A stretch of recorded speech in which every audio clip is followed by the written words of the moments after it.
സങ്കീർത്തനം 78 അധ്യായം. എൻ്റെ ജനമേ, എൻ്റെ ഉപദേശം ശ്രദ്ധിപ്പിൻ, എൻ്റെ വായ്മൊഴികൾക്ക് നിങ്ങളുടെ ചെവി ചായിപ്പിൻ.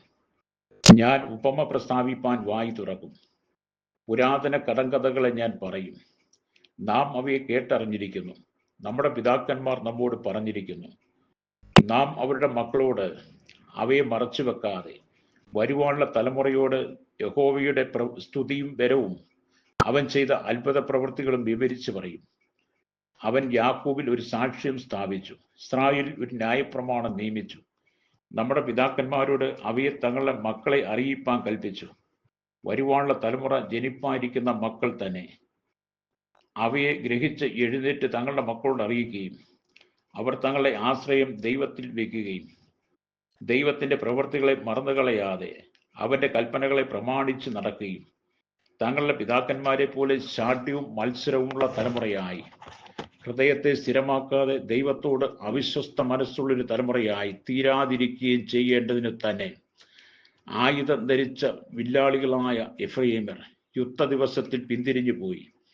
അവർ ദൈവത്തിൻ്റെ നിയമം പ്രമാണിച്ചില്ല, അവൻ്റെ ന്യായപ്രമാണത്തെ ഉപേക്ഷിച്ച് നടന്നു. അവർ അവൻ്റെ പ്രവൃത്തികളെയും അവരെ കാണിച്ച അത്ഭുതങ്ങളെയും മറന്നു കളഞ്ഞു. അവൻ മിസ്രയീം ദേശത്തും സോവാൻ വയലിൽ വെച്ച് അവരുടെ പിതാക്കന്മാർ കാണുക അത്ഭുതം പ്രവർത്തിച്ചു. അവൻ സമുദ്രത്തെ വിഭാഗിച്ചു, അതിൽ കൂടി അവരെ കടത്തി. അവൻ വെള്ളത്തെ ചിറ പോലെ നിൽക്കുമാറാക്കി. പകൽ സമയത്ത് അവൻ മേഘം കൊണ്ടും രാത്രി മുഴുവനും അഗ്നിപ്രകാശം കൊണ്ടും അവരെ നടത്തി.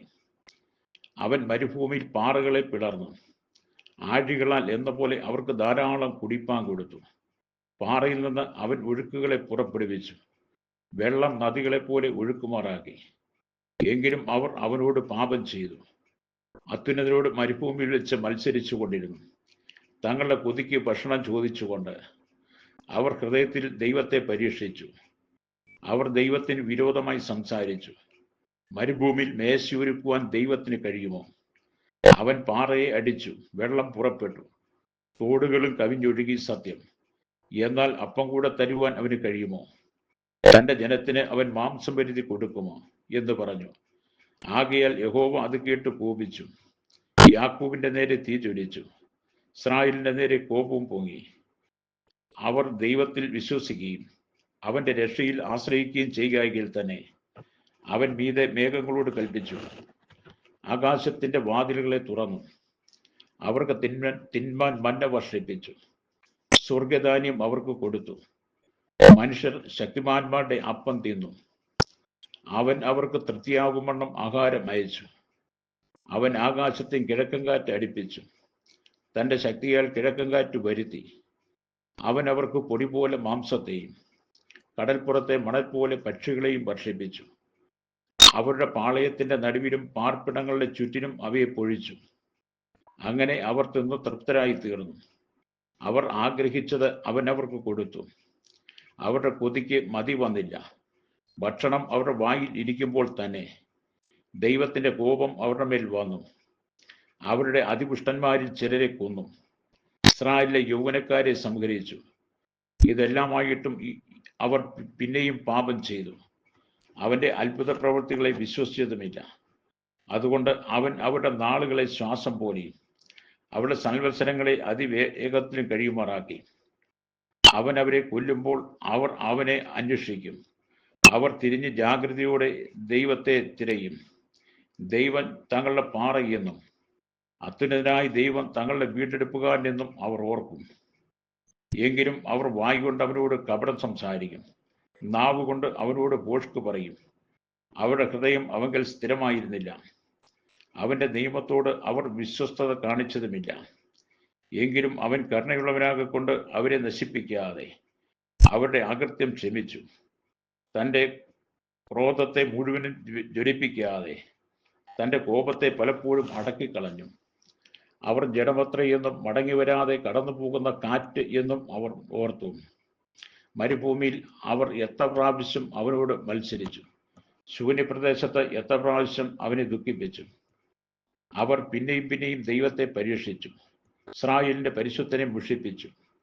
മിസ്രയീമിൽ അടയാളങ്ങളും സോവാൻവെലിൽ അത്ഭുതങ്ങളെയും ചെയ്ത അവന്റെ കൈയും അവൻ ശത്രുവശത്തു നിന്ന് അവരെ വിടുവിച്ച ദിവസവും അവർ ഓർത്തില്ല.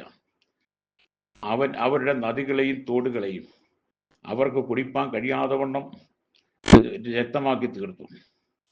അവൻ അവരുടെ ഇടയിൽ ഈച്ചയെ അയച്ചു, അവ അവരെ അരിച്ചു കളഞ്ഞു.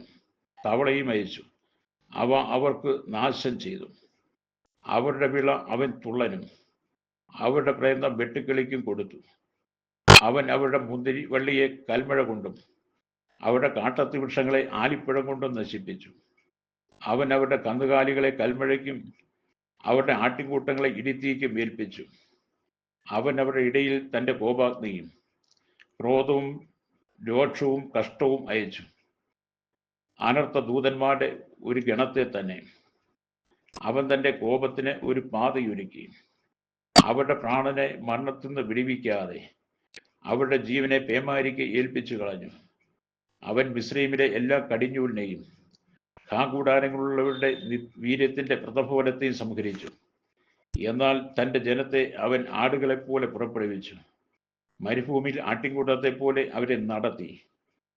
അവൻ അവരെ നിർഭയമായി നടത്തുകയാൽ അവർക്ക് പേടിയുണ്ടായില്ല. അവരുടെ ശത്രുക്കളെ സമുദ്രം മൂടിക്കളഞ്ഞു. അവൻ അവരെ തൻ്റെ വിശുദ്ധ ദേശത്തിലേക്കും തൻ്റെ വലങ്കൈ സമ്പാദിച്ച ഈ പർവ്വതത്തിലേക്കും കൊണ്ടുവന്നു.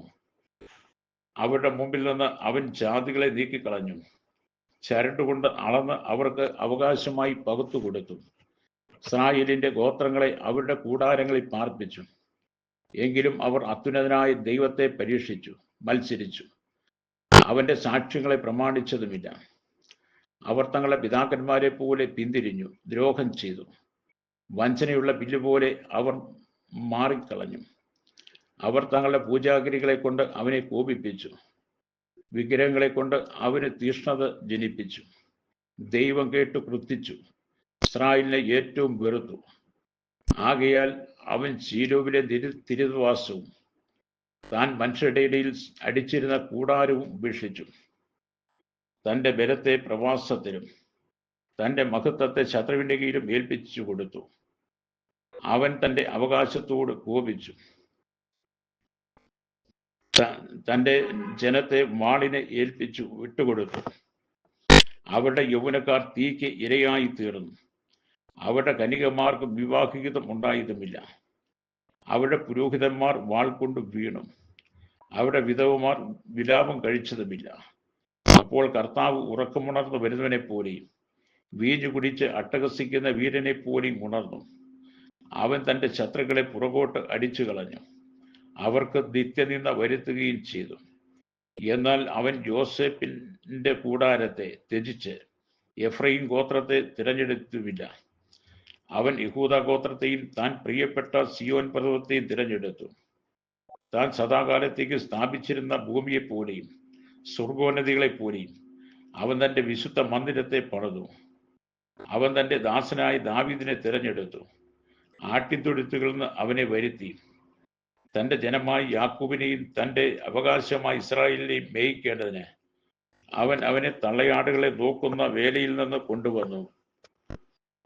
അങ്ങനെ അവൻ പരമാർത്ഥ ഹൃദയത്തോടെ അവരെ മേയിച്ചു, കൈമിടുക്കോടെ അവരെ നടത്തി.